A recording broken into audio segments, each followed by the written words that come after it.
Hi everyone, it's Miss Tara from the library, and I'm here to show you how to make homemade chips and guacamole. I'm using flour tortillas. You can use corn tortillas, but me and my family, we like the flour ones better. But use whatever ones you like. I'm also going to make guacamole, and I have avocados here, and they feel perfect. They just have to give a little push in, and they should be perfect. You know, if you buy them hard at the store, then you just leave them on the counter for a few days, couple days, and then put them in the refrigerator so that they'll maintain their freshness. I like it with lime, my guacamole with lime. I use red onion to make it, and red crushed pepper. I have spray oil. This is my own oil that I pour into a sprayer, and that way spray the oil. Salt, because everything is good when it's a little salty. All right, so let me show you how I make the tortillas. I'm going to take, open up the package.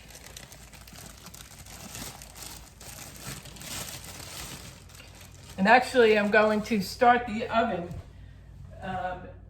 I like a hot oven, usually at 425. So it'll be preheated after I'm done cutting up the tortillas. So I'll take a few tortillas and I'm going to cut them.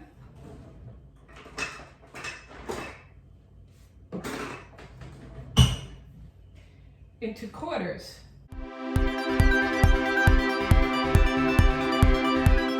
So they're cut into quarters, but you could cut them smaller, bigger, however way that you and your family like them.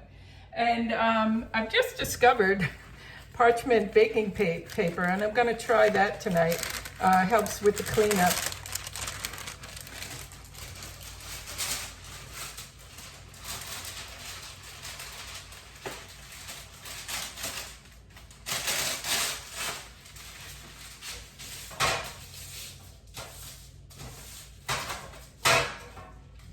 There we go. So this makes a easier cleanup on the pan.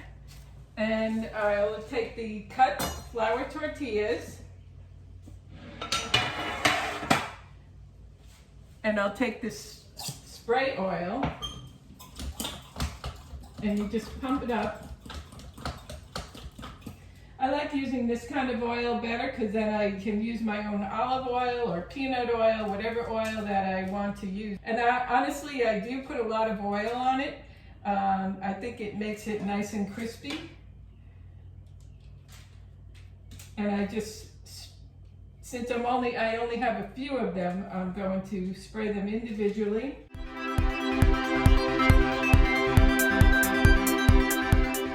And there we go. That is it. And you can fill up the whole pan. A lot of times when I make it for a party or something, I'll have more than one pan going. And they do keep really well in a plastic bag. Oh, and I did wash my hands before I started. I should have showed you that.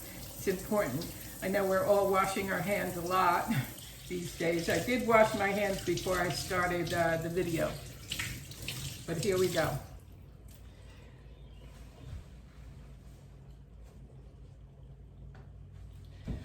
All right, so now I have the flour tortillas. They're oiled up. Oops. And I'm gonna put a little shake of salt on them. The oven is preheating. Not too much salt, because I will turn them over and put some more salt on it. And then just put them in the oven. And they don't take too long to cook up. But I like them nice and brown. If you like them lighter, then you take them out earlier. But I have the oven set to 425, and while that's heating up or cooking up, I'm going to start on the guacamole. And so here's my avocado.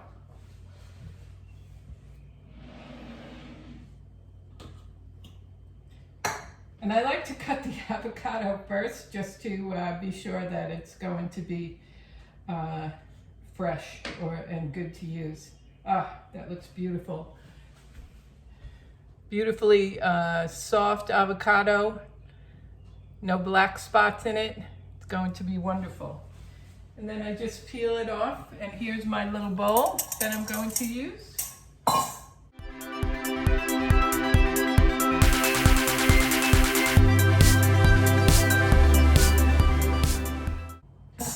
All right, and then I just take the pit out, just with I put the tip of the knife in it. Be careful with that. Make sure your parents help you or an adult helps you. And then I just peel the other side off.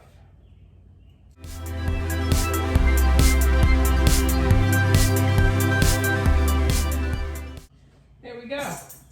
Perfect. Give my hands a rinse off.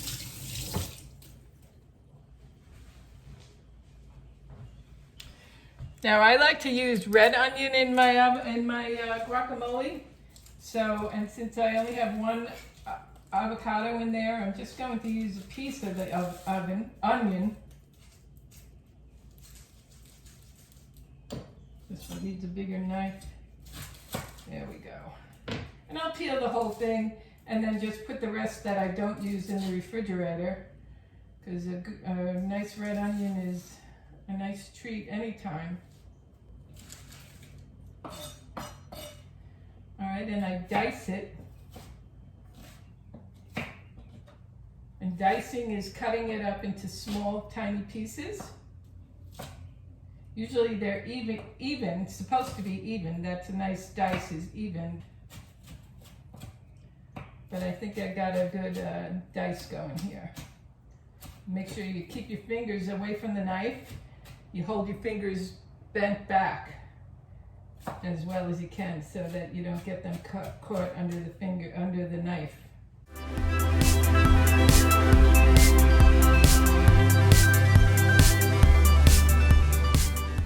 There's the diced onion and the avocado, and it doesn't have to be perfect. And the ratio of onions to avocado is really a personal choice. If you like it milder, then put less onion. If you like it sharper, then put more onion. But it's really personal, and who you're feeding your avocados to. I like to put a lime in it, so I have a nice lime, and I do like it very limey, so to speak. So I have a squeezer to try to get all the lime out, the juice out.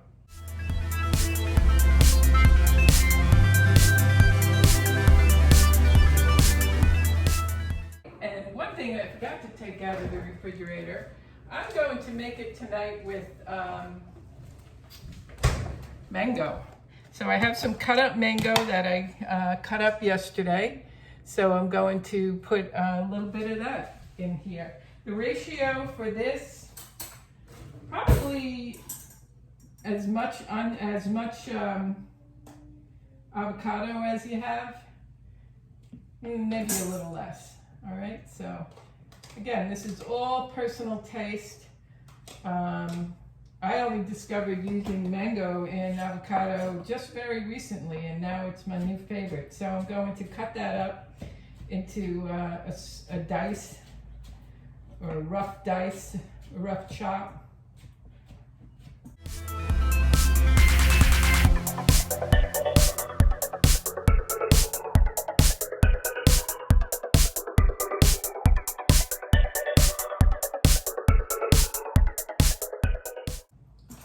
All right, so then this is what it looks like. Some chopped onion, chopped mango, the avocado, and now I'm going to put a little bit of red pepper flakes. I do like it with a nice zing that the red pepper flakes give it. So I'll give them a couple of shakes, a few shakes. Ooh, that's a little much. And another little bit of salt.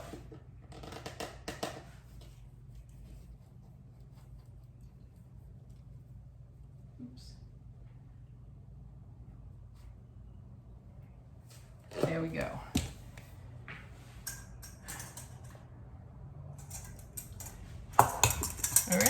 And then I mash it up with the fork. And I like it rough mash, but you can do it however you like. Most of the time, well, I used to always make it with tomatoes. But like I said, I just recently discovered the mango flavor, and it sweetens it up and gives it that nice creamy texture that I like. If you can get nice mangoes at your grocery store, then try it. Otherwise, use tomatoes. I had guacamole with pineapple also, which is quite delicious. So try it. It's avocado lends itself to many flavors. There's no tried. You have to try it and be true to what you like. So here we have it. It's nice and creamy. Looks delicious. And I'm going to just let that sit for a few minutes while I wait for the chips to finish. All right, looks good, right? And it smells good too. That lime, I love the lime.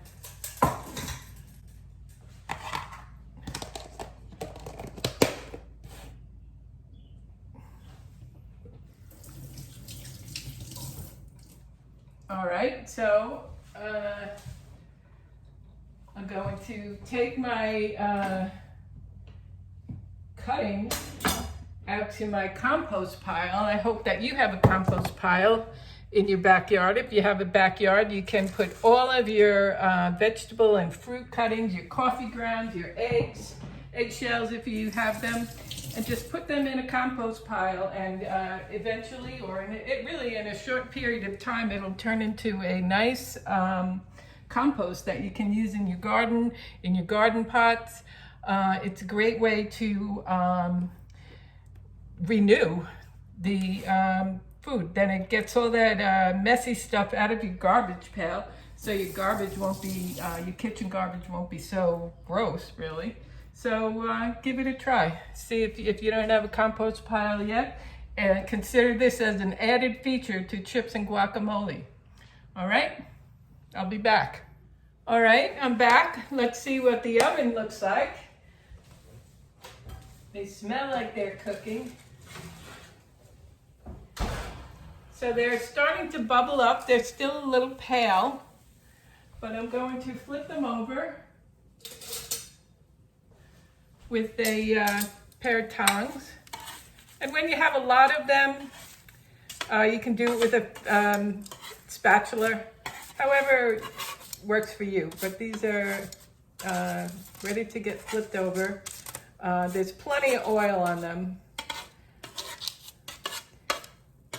And salt is on them too. So I'm just going to turn them all over and put them back in the oven. You can see they're starting to brown a little bit on the edges.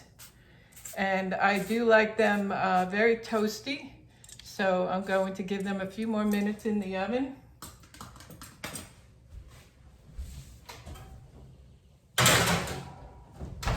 And again, it's a hot oven, so it shouldn't take too much longer. So let's take a peek in the oven again and see what they're looking like. Ooh, getting nice and brown. So to me, this is perfect, close to perfect. They're very hot, so be careful with that.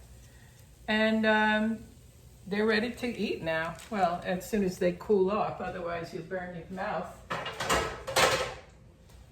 And that's chips and guacamole. Super easy to make. Can make you, these homemade chips are delicious. They're always a big hit at all the parties I go to. And I hope that you enjoy them too. Enjoy. Delicious.